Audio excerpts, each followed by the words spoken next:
আমরা শিখব fabric structure, needle and cam arrangement. এখানে আমি একটা সিম্পল সিঙ্গেল ল্যাকস্ট ওর সিঙ্গেল জার্সি ফেব্রিকের নোটেশন ডায়াগ্রাম আঁকাইলাম। এটা হচ্ছে ক্যাম অ্যারেঞ্জমেন্ট এবং এটা হচ্ছে নিডল। তো এখানে কয়টা ক্যাম বক্স লাগবে, কয়টা ক্যাম লাগবে, কয়টা নিডল লাগবে, এগুলো আমরা ফেব্রিকের নোটেশন ডায়াগ্রাম থেকে বুঝতে পারি। তো এখানে নোটেশন ডায়াগ্রাম কীরকম হবে, আমরা যদি কোনো একটা সিঙ্গেল জার্সি ফেব্রিক নিই এবং সেখান থেকে একটা একটা করে সুতা খুলতে থাকি, তাহলে দেখা যাবে এরকম। আমরা তো খোলার সময় আমরা কাউন্টিং গ্লাস অথবা কোনো আতস গাছ কাঁচ বা কোনো ম্যাগনিফাইং গ্লাস দিয়ে আমরা ওই লুপগুলোর দিকে তাকাই, তাহলে আমরা দেখতে পারবো প্রথমে এরকম কোর্স পাবো যে নিট লুপ হচ্ছে, তারপরে টাক লুপ, নিট লুপ, টাক লুপ, তারপরে একটা সবগুলোই নিট লুপ, তারপরে আবার ঠিক এই যে 1 নম্বর কোর্স, এটা ঠিক উল্টা রিপিট হবে। এখানে আছে নিট, তো এখানে হবে টাক নিট এরকম হবে, তারপর সবগুলো আবার নিট নিট নিট নিট এরকম। তো এটাই হচ্ছে বেসিক্যালি একটা সিম্পল রিপিট ইউনিট। এবং দেখা যাবে এই 1 নম্বর এই বরাবর যেগুলো, এগুলো হচ্ছে ওয়েলস, এবং এই বরাবর যেগুলো হরিজন্টালি এগুলো হচ্ছে, ভার্টিক্যালগুলো হচ্ছে ওয়েলস, আর হরিজন্টাল যেগুলো আছে ওগুলো হচ্ছে কোর্স। তো দেখা যাবে 1 নম্বর ওয়েলস আর 2 নম্বর ওয়েলস, এই দুটা ওয়েলসই বারবার রিপিট হচ্ছে। যেমন এই 1 নম্বর ওয়েলস আর এই 1 নম্বর এই ওয়েলস, এই দুটো হচ্ছে প্রায় সেম টু সেম।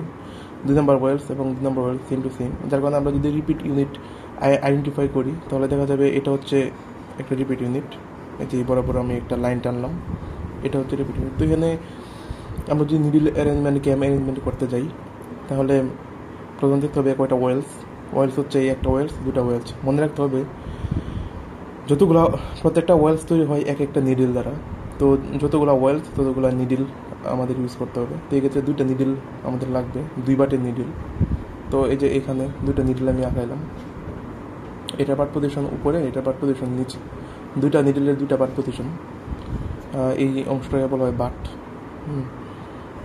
এই অংশটাই মূলত ক্যামের মধ্যে দিয়ে পাস করে এবং নিডল উপরে নিচে আপ ডাউন করে। এবং কোর্স হচ্ছে একটা কোর্স, 2টা কোর্স, 3টা কোর্স, 4টা কোর্স। যতগুলো কোর্স থাকবে ততগুলো ক্যাম বক্স থাকবে, দিতে হবে। তো এখানে 4টা, তো আমরা এখানে 4টা ক্যাম বক্স রাখলাম, এরকম 4টা ক্যাম বক্স।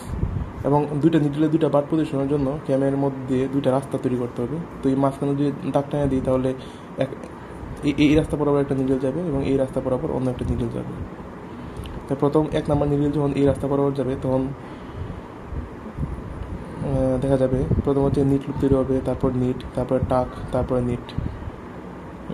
তো এখানে প্রথম এই 1 নম্বর কোর্স নিট টাক নিট, এই 1 নম্বর ওয়েলসটা তৈরি হবে যখন 1 নম্বর নিডল এই ক্যাম বক্সের এই পথ দিয়ে যাবে। তো এখানে 1 নম্বর ওয়েলস তো তৈরি হয়ে গেছে।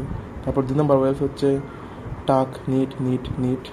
এই যে 2 নম্বর যখন এই ক্যাম বক্সের এই ক্যামগুলোর মধ্যে দিয়ে যাবে, তখন এই প্রথম দেন টাক নিট নিট নিট, যে টাক নিট নিট নিট, এভাবে তৈরি হবে। তো এইভাবে আমরা যদি এই ক্যামগুলো এইভাবে ক্যাম বক্সের মধ্যে, ক্যাম তো 3 ধরনের হয়, একটা ক্যাম বক্সে 3টা, নর্মালি 3টা ক্যাম থাকতে পারে, নিট ক্যাম, টাক ক্যাম, মিস ক্যাম। একমাত্র নিট ক্যামেই হচ্ছে লুপ প্রডিউস করে। তো দেখা যায় আমরা ক্যাম বক্সের মধ্যে এরকম যদি আমরা ক্যাম সেট করি এবং 2টা নিডলের জন্য, তাহলে এবং এই অংশটা যদি বারবার রিপিট করি, একটা সার্কুলার নিটিং মেশিনে প্রায় 126টা 120 এরকম ক্যাম বক্স থাকে। মানে এটাই বারবার রিপিট করার ফলে এই ডিজাইনটা বারবার রিপিট হবে এবং একটা সিঙ্গেল জার্সি ফেব্রিক তৈরি হবে।